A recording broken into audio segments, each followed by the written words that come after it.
샬롬. 류 선생의 구속사 천국열차, 유도순 목사님의 신구약 성경 파노라마를 낭독하는 시간입니다. 지금은 사도행전 파노라마 2장 22절에서 47절까지입니다. 성령께서 예수가 그리스도이심을 증거하심. 2장 둘째 단원의 주제는 베드로의 첫 번 설교입니다. 그러나 우리는 베드로의 첫 번 설교라고 말하기를 거부하고 성령께서 예수가 그리스도이심을 증거하심이라고 고집하는 것은 문맥을 중요시하고 성경을 구속사라는 관점에서 보고 있기 때문입니다. 본문 내용은 성령 강림 후에 행한 첫 번 설교입니다. 기다리고 있던 제자들에게 약속하신 대로 성령님은 임하셨습니다.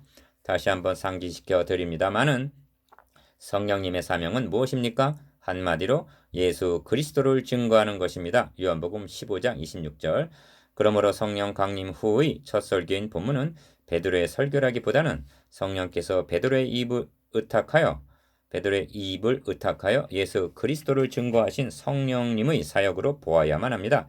베드로의 설교는 14절에서부터 시작됩니다만 14절에서 21절까지에서는 먼저 성령 강림이 약속의 성취임을 증거하고 나서 본문 22절부터는 본격적으로 예수 그리스도를 증거하고 있는 것입니다. 그러므로 22절 서두에서 이스라엘 사람들아 내 말을 들으라 하고 다시 한번 주의를 환기시키고 있는 것입니다. 설교 내용을 관찰해 볼 때 예수님의 생애와 순환과 부활과 승귀에 이르기까지 그리스도의 사역의 전반에 걸쳐 있음에 놀라움을 금할 수가 없습니다. 우리 말씀을 맡은 사역자들도 그렇게 하기를 사모해야 마땅합니다. 본 단어는 5단락으로 나누어집니다. 단원의 주제, 성령께서 예수가 그리스도이심을 증거하심과 각 단락의 주제를 결부시켜서 전체적인 대의를 파악하는 것을 잊지 마시기를 부탁드립니다. 첫째 단락 22절 그리스도의 생애, 둘째 단락 23절 그리스도의 죽음, 셋째 단락 24절에서 32절 그리스도의 부활, 넷째 단락 33절에서 36절 그리스도의 승천, 다섯째 단락 37절에서 47절 교회의 확장. 첫째 단락 예수 그리스도의 생애 22절 이스라엘 사람들아 이 말을 들으라 너희도 아는 바에 합니다. 22절 너희들도 알고 있지 아니하냐 하나님께서 나사렛 예수로 큰 권능과 기사와 표적을 너희 가운데서 베푸사 너희 앞에서 그를 증거하셨느니라 이를 보고 듣고 알고 있지 아니하냐고 묻고 있는 셈입니다. 그렇습니다. 귀신이 소경의 눈을 뜨게 할 수 있느냐고 요한복음 10장 21절 예수는 배척하면서도 그가 행한 권능과 기사는 부인할 수가 없었습니다. 저들은 공회를 모으고 이 사람이 많은 표적을 행하니 우리가 어떻게 하겠느냐고 부심했던 것입니다. 요한복음 11장 47절 이 점에서 한국교회가 혼동하지 말고 심각하게 깨달아야 할 점이 있습니다. 우리들도 하나님께서 나사렛 예수로 큰 권능과 기사와 표적을 베풀게 하심을 알고 있습니다. 그러나 그 의미는 모르고 있지 아니한가 하는 점입니다. 다시 말씀드리면 기사의 적은 알면서도 예수가 하나님의 아들 그리스도이심을 아는 데는 그리고 증거하는 데는 소홀하고 있다는 말씀입니다. 하나님께서 나사렛 예수로 큰 권능과 기사와 표적을 행케 하심은 너희도 할 수 있다는 것을 가르치시기 위해서가 아니었습니다. 성경은 이를 통해서 그를 증거하셨느니라고 22절 하반절 말씀하고 있습니다. 예수님께서 행하신 기사와 이적은 예수가 그리스도요 하나님의 아들이심을 증거하는 표적으로 요한복음 20장 31절 나타내셨다고 성경은 말씀하고 있습니다. 히브리서에서도 하나님도 표적들과 기사들과 여러 가지 능력과 및 자기 뜻을 따라 성령에 나누어 주신 것으로서 저희와 함께 증거하셨느니라고 히브리서 2장 4절 동일한 말씀을 하고 있습니다. 주님께서도 내게는 요한의 증거보다 더 큰 증거가 있으니 아버지께서 내게 주사 이루게 하시는 역사 곧 나의 하는 그 역사가 아버지께서 나를 보내신 것을 나를 위하여 증거하는 것이요 하고 요한복음 5장 36절 이 점을 분명히 밝히셨습니다. 그러므로 복음서에 기록된 기사와 이적들은 이를 들어서 예수가 하나님의 아들 그리스도이심을 증거하라고 주신 것임을 명심해야만 합니다. 성령께서는 베드로를 통하여 이 일을 하고 있는 것입니다. 너희도 아는 바에 하나님께서 나사렛 예수로 큰 권능과 기사와 표적을 너희 가운데서 베푸사 너희 앞에서 그를 증거하셨느니라. 그래도 너희는 그분이 하나님의 아들 그리스도이심을 믿지 못하겠느냐? 이것이 예수 그리스도의 생애에 대한 증거입니다. 둘째 단락 예수 그리스도의 죽음 23절 오순절에 성령께서 강림하셔 베드로의 입을 의탁하여 예수 그리스도를 증거하시는 중에 첫 단락 22절에서는 예수 그리스도의 생애에 관하여 증거하셨습니다. 이제 두 번째 단락에서는 예수 그리스도의 죽음에 관하여 증거하십니다. 그가 하나님의 정하신 뜻과 미리 아신 대로 내어준 바 되었거늘 합니다. 먼저 그가 누구를 가리키는가를 생각해 보아야만 하겠습니다. 물론 예수 그리스도를 가리키는 말인 것입니다. 그런데 그냥 예수 그리스도를 가리키는 말이 아니라 22절의 예수 그리스도의 생애에서 증거함과 같이 큰 권능과 기사와 표적을 행하시던 그라는 말입니다. 이런 뜻입니다. 그가 십자가에 달려 죽은 것은 힘이 모자라서 억지로 그렇게 되신 줄로 아느냐? 천만의 말이다. 그것은 하나님의 정하신 뜻과 미리 아신 대로, 즉 하나님의 약속과 예언과 계획대로 된 일이다. 하나님께서 그 약속을 지키시고 그 계획을 추진해 나가시기 위해서 내어주신 것이다. 이를 알고 명심한다는 것은 매우 중요한 요점입니다. 주님께서 담당하신 십자가를 저 무지한 사람들 메시아 죽였네 하고 그 의미를 감상적인 차원으로 끌어내려서는 아니 되겠습니다. 아니 되겠기 때문입니다. 너는 내가 내 아버지께 구하여 지금 12영 더 되는 천사를 보내시게 할 수 없는 줄로 아느냐? 내가 만일 그렇게 하면 이런 일이 있으리라 한 성경이 어떻게 이루어지리요? 마태복음 26장 54절 이를 내게서 빼앗는 자가 있는 것이 아니라 내가 스스로 버리노라. 나는 버릴 권세도 있고 다시 얻을 권세도 있으니. 요한복음 10장 18절 아시겠습니까?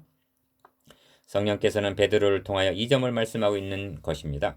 깊도다 하나님의 지혜와 지식에 부요하며 그의 판단은 측량지 못할 것이며 그의 길은 찾지 못할 것이로다. 이를 증거하는 데 쓰임받고 있는 베드로는 다른 사람이 아닌 이 말씀은 사도 바울이 로마서에서 쓴 말씀이죠. 베드로는 다른 사람이 아닌 예수를 붙들고 가나여 가로되 주여 그리 마옵소서 이 일이 결코 주에게 미치지 아니하리이다 하고 마태복음 16장 22절 간하던 사람이요 칼을 빼어 대제사장의 종 말고의 길을 뱀으로 주님의 죽으심을 저지해 보려던 장본인이었습니다. 그러했던 것이 불과 50일 전 이제 성령의 충만함을 받은 그는 증거합니다. 그가 하나님의 정하신 뜻과 미리 아신 대로 내어준 바 되었거늘 이제 베드로는 하나님의 뜻을 밝히 깨닫게 된 것입니다. 너희가 법 없는 자들의 손을 빌어 못 박아 죽였다 유념하시기 바랍니다. 내어주심과 못 박아 죽임 여기에 하나님의 주권과 인간의 책임이 극렬히 대조되고 있는 것입니다. 하나님은 왜 자기 아들을 십자가에 못 박도록 원수들에게 내어주셨는가? 본문에는 이에 대한 직접적인 언급이 없습니다마는 하나님의 정하신 뜻이라는 말씀 속에 함의되어 있는 것입니다. 그렇게 하신 것은 우리들의 죄를 대속하시기 위한 속전으로 내어주신 것입니다. 디모데전서 2장 6절 그렇게 하신 것은 자기도 의로우시며 또한 예수 믿는 자를 의롭다 하려 하심에서였습니다. 로마서 3장 26절 하나님께서 그렇게 하심으로 우리와 화목하기를 원하셨습니다. 여기에 하나님의 무한하신 자비가 있습니다. 그러나 인간은 이 사랑을 거부하고 대적하여 법 없는 자들의 손을 빌어 못 박아 죽였습니다. 여기에 극에 달한 인간의 사악함이 대조되어 있습니다. 유다는 배신하고 빌라도는 불의한 재판을 하고 제사장들은 미련한 군중을 선동하여 하나님의 아들을 십자가에 못 박은 일이 결과적으로는 하나님의 정하신 뜻대로 되었다고 해서 그들의 죄책이 용인되거나 감해질 수는 없는 것입니다. 너희가 죽였다고 성령께서는 베드로의 입을 통하여 그들의 죄를 정죄하고 있는 것입니다. 하나님의 내어주심과 인간이 그를 못 박아 죽임 이것이 둘째 단락의 요점입니다. 셋째 단락 예수 그리스도의 부활 24절에서 32절 셋째 단락의 주제는 하나님께서 사망의 고통을 풀어 살리셨도다는 데 있습니다. 24절 상반절 이는 성령께서 강림하신 후 예수 그리스도의 부활을 공적으로 선포하고 있는 첫 증거입니다. 하나님께서 살리셨다고 말씀합니다. 22절은 하나님께서 기사와 표적을 행하게 하사 그를 증거하셨다고 말씀합니다.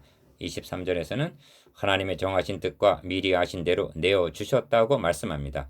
이제 그 하나님께서 살리셨다고 선언하고 있는 것입니다. 모두가 다 하나님께서 해주신 주권적인 하나님의 일입니다. 이는 그가 사망에 매여 있을 수 없었음이라고 말씀합니다. 여기 중요한 요점이 있습니다. 그가 사망에 매여 있을 수 없었다는 말은 한때나마 사망에 매여 있었다는 뜻이 된다는 점입니다. 그렇습니다. 로마서 6장 9절에 의하면 이는 그리스도께서 죽은 자 가운데서 사셨음에 다시 죽지 아니하시고 사망이 다시 그를 주장하지 못할 줄을 알미니라고 말씀하고 있습니다. 예수 그리스도는 한때 죽으셨습니다. 그러나 다시 죽지 아니합니다. 예수 그리스도께서는 한때 사망이 주장하는 지배하에 있었습니다. 그러나 다시 그를 주장하지 못할 것입니다. 사망이 한때 그를 결박한 때가 있었습니다. 그러나 하나님께서 사망의 고통을 풀어 살리셨습니다. 예수 그리스도께서는 사망을 이기신 것입니다. 하나님께서는 자기 아들을 왜 이런 형편에 내어주셨으며 예수 그리스도께서는 왜 이 역할을 자원하셨는가? 그것은 분명합니다. 우리가 그곳에 매여 있었고 갇혀 있었기 때문입니다. 이는 사망으로 말미암아 사망의 세력을 잡은 자 곧 마귀를 없이 하시며 또 죽기를 무서워함으로 일생에 매여 마귀에게 종 노릇하는 모든 자들을 놓아주려 하심에서였다고 말씀합니다. 히브리서 2장 14절에서 15절. 그러므로 이렇게 말씀드릴 수가 있습니다. 예수 그리스도를 사망의 고통에서 풀어 살리셨을 때 사망에 매여 있던 우리들도 그와 함께 풀어 살리심을 받았다는 것입니다. 보다 적극적으로 예수 그리스도께서는 이를 위하여 그 역할을 자원하셨으며 그가 하나님의 정하신 뜻과 미리 아신 대로 내어준 바 되었던 것입니다. 이를 위해서가 아니라면 그가 한때나마 사망하에 들어가셔야 할 이유가 없으신 것입니다. 만일 주께서 우리를 위하여 죽으셨을지라도 사망에 매여 있었다면 인류의 구원은 무산되고 말았을 것입니다. 그는 사망을 영원히 멸하시기 위해서 이사야 25장 8절, 고린도전서 15장 26절 사망 안으로 들어가셨습니다. 그리고 사망의 결박을 풀고 무덤을 깨치시고 부활하심으로 사망을 영원히 멸하신 것입니다.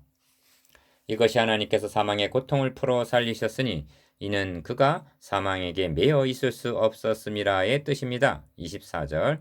이제 베드로는 다윗이 저를 가리켜 가로되 하고 25절 구약에 기록된 말씀을 증거로 제시합니다.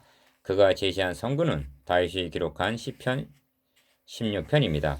이는 내 영혼을 음부에 버리지 아니하시며 주의 거룩한 자로 썩음을 당치 않게 하실 것이미로다. 27절. 먼저 분명히 해 두어야 할 점은 다윗이 성령에 감동하여 4장 25절 이를 기록하였다는 점입니다. 주님께서도 이를 인정하셨습니다. 마태복음 22장 43절. 그러니까 다윗을 들어서 그리스도의 부활을 미리 예언하도록 하신 분도 성령이시오. 이제 베드로를 들어서 이를 증거로 제시하여 그리스도의 부활을 입증하고 있는 분도 성령이시라는 사실입니다. 성령께서는 이 때를 위하여 그때 미리 기록해 하시어 준비해 놓으신 것입니다. 우리는 뒤에 가서 사도 바울도 동일한 말씀에 근거하여 예수 그리스도의 부활을 입증하고 있음을 대하게 될 것입니다. 이처럼 성경은 예수 그리스도를 증거하기 위하여 기록되었으며 또한 증거하라고 주셨음을 명심해야만 합니다. 그러므로 베드로의 설교는 논리적일 수밖에 없습니다. 만일 증인이 횡설수설한다면 그의 증거가 무슨 설득력이 있겠습니까? 형제들아, 내가 조상 다윗에 대하여 담대히 말할 수 있노니 다윗이 죽어 장사되어 그 묘가 오늘까지 우리 중에 있도다 합니다. 29절. 이렇게 말함은 이는 내 영혼을 음부에 버리지 아니하시며 주의 거룩한 자로 썩음을 당치 않게 하실 것이미로다 하고 증거한 말이 어찌 다윗 자신을 두고 한 말이겠느냐 하고 그들이 논리에 호소합니다. 그는 선지자라고 진격해 들어갑니다. 30절. 하나님이 그에게 맹세하사 즉 하나님께서 다윗에게 그 자손 중에서 한 사람을 그 위에 앉게 하리라 세워지신 언약을 상기시킵니다. 그러므로 다윗은 그리스도께서 자기 자손으로 나실 것을 알았다고 말합니다. 미리 보았다고 말합니다. 31절 상반절. 그러므로 그리스도의 부활하심을 증거했노라고 확증합니다. 40절. 구약시대 성도들은 우리가 생각하고 있는 것보다 훨씬 복음을 알고 있었던 듯 싶습니다. 주님께서도 너희 조상 아브라함은 나이 때 볼 것을 즐거워하다가 보고 기뻐하였느니라고 말씀하셨습니다. 요한복음 8장 56절. 갈라디아서 3장 8절은 먼저 아브라함에게 복음을 전했다고 말씀하고 있습니다. 다윗도 알고 미리 보는 고로 그리스도의 부활하심을 증거했다는 것입니다. 저가 음부에 버림이 되지 않고 육신이 썩음을 당하지 아니하리라 하더니 이 예수를 하나님이 살리신지라고 거침없이 선언합니다. 31절에서 32절. 그의 증거는 논리가 정연합니다. 썩음을 당하지 아니하시리라 하더니 그대로 되었다는 것입니다. 이는 그리스도의 부활이 임기응변으로 되어진 일이 아니요 하나님의 정하신 뜻과 미리 아신 대로 23절 성취된 사건임을 드러내는 증거입니다. 그러므로 바울 사도도 증거하기를 이는 성경대로 그리스도께서 우리 죄를 위하여 죽으시고 장사 지낸 바 되었다가 성경대로 사흘 만에 다시 살아나셨다고 고린도전서 15장 3절에서 4절. 하나님께서는 성경에 미리 말씀하시고 그대로 성취하심으로 믿을 만한 증거를 제시해 주시는 분이심을 말씀했습니다. 그런 연후에 베드로는 그리스도의 부활의 확실성에 쐐기라도 박듯이 우리가 다 이 일의 증인이로다고 32절 자신들의 경험을 내세웁니다. 이 점에 있어서도 주관적인 체험이 결코 불변의 진리요 객관적인 증거인 성경을 앞설 수는 없다는 사실을 보여주고 있습니다. 너희가 죽였으나 하나님께서 살리셨다. 이것이 셋째 단락의 주제입니다. 이제 확실합니까? 넷째 단락 예수 그리스도의 승귀 33절에서 36절. 2장 둘째 단어는 성령께서 강림하셔서 베드로를 통하여 행하신 첫 설교입니다. 내용은 예수 그리스도의 생애와 죽으심과 다시 사심을 증거했으며 이제 그리스도의 승기를 증거합니다. 베드로의 설교는 정점을 향해 치닫고 있습니다. 하나님이 오른손으로 예수를 높이심에 합니다. 33절. 다시 사신 것만이 아닙니다. 하나님이 예수를 높이셨다고 말씀합니다. 이는 낮아지셨던 때가 있었음을 말해줍니다. 그렇습니다. 그는 하나님의 본체시나 하나님과 동등됨을 취할 것으로 여기지 아니하시고 오히려 자기를 비어 종의 형체를 가져 사람들과 같이 되었고 사람의 모양으로 나타나셨음에 자기를 낮추시고 죽기까지 복종하셨으니 곧 십자가의 죽으심이라. 빌립보서 2장 6절에서 8절. 이 예수를 하나님이 오른손으로 높이셨다고 말씀합니다. 높이셨다는 말은 부활 승천하셔서 영광을 받으신 승귀를 의미합니다. 이를 증거함에 있어서도 기록된 말씀에 근거하고 있습니다. 성경적인 근거는 시편 110편입니다. 다윗은 하늘에 올라가지 못하였으나 친히 말하여 가로되 주께서 내 주에게 말씀하시기를 내가 너의 원수로 너의 발등상 되게 하기까지 너는 내 우편에 앉았으라 하셨도다. 성경은 성령께서 이렇게 사용하시기 위하여서 미리 기록해 하여 보존하여 두신 것입니다. 베드로는 29절에서 형제들아 내가 조상 다윗에 대하여 담대히 말할 수 있노니 다윗이 주고 장사되어 그 묘가 오늘까지 우리 중에 있도다고 말한 바 있습니다.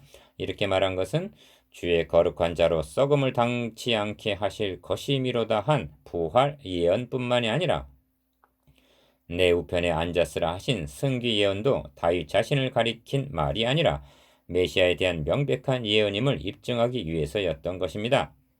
주님께서도 이 구절을 인용하셔서 다윗이 그리스도를 주라 칭하였은즉 어찌 그의 자손이 되겠느냐고 마태복음 22장 45절 물으신 적이 있습니다. 그리스도는 다윗의 자손으로 오셨으나 다윗의 주가 되십니다. 그가 약속하신 성령을 아버지께 받아서 너희의 보고 듣는 이것을 부어 주셨느니라고 33절 쐐기를 박습니다. 이 증언은 듣는 자들로 하여금 두려움과 전율에 사로잡히게 하였을 것입니다. 왜냐하면 자신들이 죽여 장사 지낸 예수가 23절 다시 살아났을 뿐만 아니라 승천하셔서 하나님 우편에 앉아 계시며 약속하신 성령을 부어주셨다니 어찌 놀라지 아니할 수가 있겠습니까? 이는 부인하고 싶어도 부인할 수 없는 보고 듣고 있는 현실이었던 것입니다. 베드로의 설교는 출발점으로 되돌아온 셈입니다. 설교 첫 마디가 이 일을 성령 강림 너희로 알게 할 것이니 내 말에 귀를 기울이라 였습니다. 14절 이제 설교 결론에서 그가 너희 보고 듣는 이것을 성령 강림을 부어주셨느니라 하고 그들이 놀라며 의혹하던 12절 이 일이 어떻게 해서 일어나게 되었는가를 말해주고 있는 것입니다. 너희 보고 듣는 이것 즉 성령 강림 사건은 이제까지 증거한 예수 그리스도의 생애와 죽음과 부활과 승귀가 진실임을 증명하는 보증인 셈입니다. 그런즉 이스라엘 온 집이여 정령할지니 너희가 십자가에 못 박은 이 예수를 하나님이 주와 그리스도가 되게 하셨느니라 하고 36절 결론을 맺습니다. 베드로는 설교를 너희로 알게 할 것이니로 14절 시작하여 그런즉 이스라엘 온 집이여 정령할지니로 36절 끝맺고 있는 것입니다. 그러니까 베드로의 설교는 너희가 십자가에 못 박은 분이 누구인지 아느냐? 그분이 주와 그리스도시다라는 증거를 성경을 들어서 증명한 것입니다. 사도 바울의 증거도 그러합니다. 새 안식일의 성경을 가지고 강론하며 뜻을 풀어 그리스도가 해를 받고 고난을 받고 죽은 자 가운데서 다시 살아야 할 것을 증명하고 이르되 내가 너에게 전하는 이 예수가 곧 그리스도라 하니 17장 3절 명심하십시다. 말씀의 사역자들은 이를 위하여 세움받은 사람들입니다. 성경은 이렇게 사용하라고 기록된 것이며 주어진 것입니다. 베드로도 바울도 그렇게 하고 있습니다. 예수가 곧 그리스도다. 이 예수를 주와 그리스도가 되게 하셨느니라. 사도들은 나사렛 예수 곧 너희가 십자가에 못 박아 죽인 예수가 누구인지를 아느냐? 하나님께서 구약 성경을 통하여 약속하시고 예언하셨던 그리스도시다. 이를 증거하고 증명하는 데 목숨을 걸었던 것입니다. 이를 알았다면 주님을 부를 때 예수와 그리스도를 결코 떼어 놓아서는 아니 되는 것입니다. 예수 그리스도, 그리스도 예수, 더 좋은 이름은 우리 주 예수 그리스도입니다. 서신서들을 유의해 보면 이 둘을 결코 떼어놓고 있지 아니함을 확인하게 될 것입니다. 끝으로 33절 한 절 속에 삼위 하나님의 사역이 나타나고 있음을 보게 되면 참으로 감격스러운 일입니다. 하나님 성부가 오른손으로 예수 성자를 높이심에 약속하신 성령을 부어주셨느니라. 예수 그리스도께서는 구역 사역을 이루시고 성천하셨으며 성령께서는 강림하셔서 이를 증거하고 있으며 하나님께서는 구속 사역을 주도적으로 계획하시고 추진하고 계심을 보게 됩니다. 다섯째 단락 결과 교회의 확장 37절에서 47절 성령께서 강림하셔서 베드로를 통하여 행하게 하신 첫 설교는 끝을 맺었습니다. 설교의 결과가 어떻게 나타났는가? 이것이 본문의 내용입니다. 한마디로 교회의 확장으로 나타났습니다. 설교를 들은 자들의 마음은 분명 움직이기 시작하고 있었습니다. 저희가 이 말을 듣고 마음에 찔려 우리가 어찌할꼬 하고 37절 부르짖는 것을 보게 됩니다. 어찌 그러하지 않겠습니까?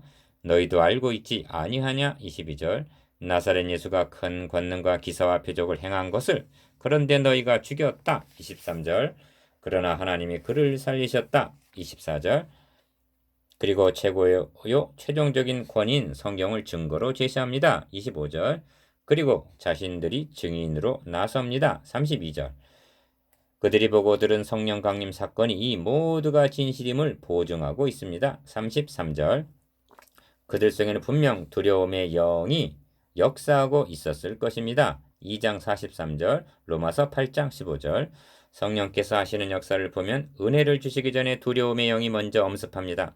오늘날은 이 두려움을 모르는데 심각성이 있습니다. 하나님 두려워하는 것을 보신 적이 언제입니까? 얼굴이 붉어지는 것을 본 기억이 언제입니까? 그처럼 이 시대는 악하여진 것입니다.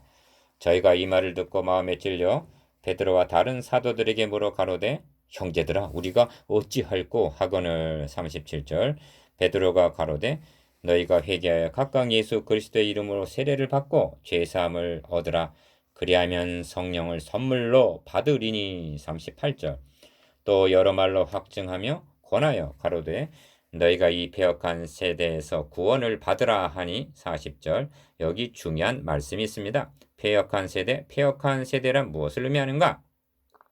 1차적으로는 하나님의 아들을 십자가에 못 박아 죽인 세대를 의미한다 하겠습니다. 그렇다면 오늘날의 패역한 세대란 무엇인가? 이는 하나님을 믿지 아니하고 예수 그리스도를 영접하지 아니하는 집단의 총칭인 것입니다.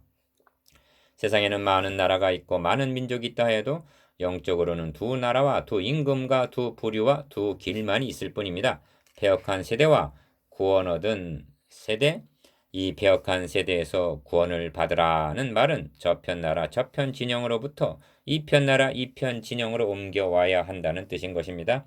이것이 구원입니다. 즉 사망에서 생명을 옮겨와야 한다는 것입니다. 그렇다면 저편으로부터 이편으로 옮겨와 합류할 집단이 있어야만 하는 그 공동체가 있는가? 있다면 무엇인가? 지금 예루살렘에는 이 새로운 공동체가 형성되어 가고 있는 것입니다. 그것이 교회인 것입니다. 배역한 세대에서 구원을 얻게 되면 그는 교회라는 공동체의 한 지체로서 받아들여지게 되는 것입니다. 이처럼 옮겨지고 구원을 얻기 위해서는 필수적인 조건이 있는데 그것이 38절인 것입니다. 너희가 회개하여 각각 예수 그리스도의 이름으로 세례를 받고 죄 사함을 얻으라. 그리하면 성령을 선물로 받으리니 합니다. 요약하면 회개, 세례, 죄사함, 성령을 거쳐야만 한다는 것입니다.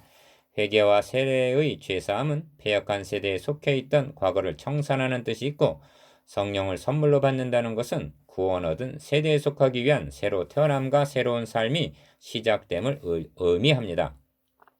세례를 들어서 설명해 보겠습니다. 성경은 이스라엘 백성들이 홍해를 건넌 것을 세례를 받았다고 말씀합니다. 고린도전서 10장 2절.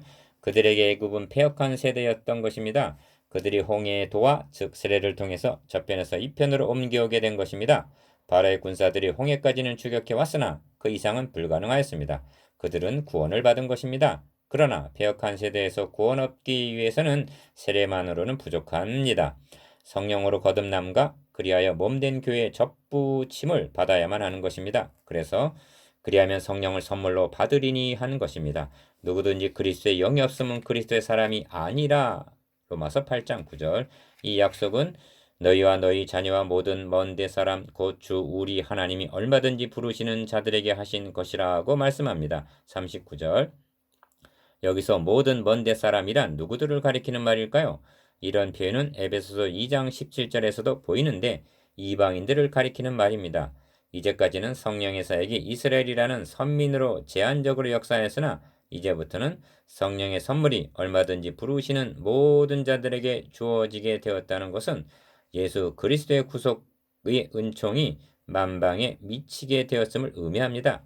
인류의 죄를 대속해 주실 분이 오직 예수 그리스도의 한 분뿐이듯이 구속의 은혜를 우리에게 전해 주실 분도 성령 한 분 외에는 없었던 것입니다. 베드로의 설교를 듣고 패역한 세대에서 구원을 받아 주님의 몸된 교회에 속하게 된 자가 3천이나 더하더라고 말씀합니다. 41절. 다시 강조합니다마는 이는 베드로의 능력이나 설득으로 된 것이 아니라는 점입니다. 내 말과 내 전도함이 지혜의 권하는 말로 하지 아니하고 다만 성령의 나타남과 능력으로 하여 너희의 믿음이 사람의 지혜에 있지 아니하고 다만 하나님의 능력에 있게 하려 하였노라. 고린도전서 2장 4절에서 5절. 오직 성령의 나타남과 능력으로 된 것입니다. 우리는 2장 1절에서 오순절 날이 이미 이름에 라고 한 오순절에 대한 구속사적 의미를 상고한 바 있습니다. 즉 첫 이삭을 들음으로부터 계수하여 51째 되는 날이었습니다. 이제 예수 그리스도께서 첫 열매가 되심으로부터 50일이 되는 오순절 날이 이미 이름에 본격적인 추수가 시작되고 있음을 목격한다는 것은 감격스러운 일입니다. 이 날에 제자의 수가 3천이나 더하였고 주께서 구원받는 사람을 날마다 더하게 해 주셨습니다. 47절. 우리는 42절에서 47절까지를 통해서 초대교회의 아름다운 모습을 엿볼 수가 있습니다. 저희가 사도의 가르침을 받아 서로 교제하며 떡을 떼며 기도하기를 전혀 힘쓰니라고 말씀합니다. 42절. 1. 가르침을 받는 교회. 2. 교제하는 교회. 3. 기도하는 교회. 4. 찬미하는 교회. 5. 칭송을 받는 교회.